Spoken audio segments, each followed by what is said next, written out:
അറിയപ്പെടുന്ന പ്രഭാഷകനും രാഷ്ട്രീയ സാംസ്കാരിക പ്രവർത്തകനുമായ കെ ജയദേവന്റെ മനുഷ്യന്റെ മണം എന്ന രണ്ടാമത്തെ പുസ്തകം പ്രകാശനം ചെയ്തു. പുരോഗമന കലാസാഹിത്യ സംഘം സംസ്ഥാന കമ്മിറ്റി അംഗം, CPIM ശ്രീകൃഷ്ണപുരം ഏരിയ സെക്രട്ടറി എന്ന നിലകളിൽ സാംസ്കാരിക രാഷ്ട്രീയ രംഗത്ത് സജീവ സാന്നിധ്യമായ ജയദേവന്റെ ഓർമ്മക്കുറിപ്പുകളുടെയും യാത്രാനുഭവങ്ങളുടെയും സമാഹാരമായ പുസ്തകമാണ് പ്രകാശിപ്പിച്ചത്. സാഹിത്യകാരൻ KC നാരായണൻ കവി P രാമന് പുസ്തകം കൈമാറിയായിരുന്നു പ്രകാശനം. ചടങ്ങിൽ Ottapalam MLA advocate K Premkumar, രചയിതാവ് K ജയദേവൻ, സാംസ്കാരിക പ്രവർത്തകരായ ശ്രീകൃഷ്ണപുരം കൃഷ്ണൻകുട്ടി, AP കേലു എന്നിവർ സംസാരിച്ചു. സച്ചിൻ ടെണ്ടുൽക്കർ നമ്മളുടെയും അവരുടെയും എന്ന പേരിൽ ഒരു പുസ്തകം കൂടി Jayadevan പുറത്തിറക്കിയിരുന്നു.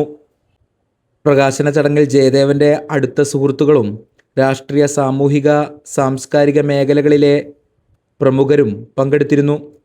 News for you online, Ottapalam.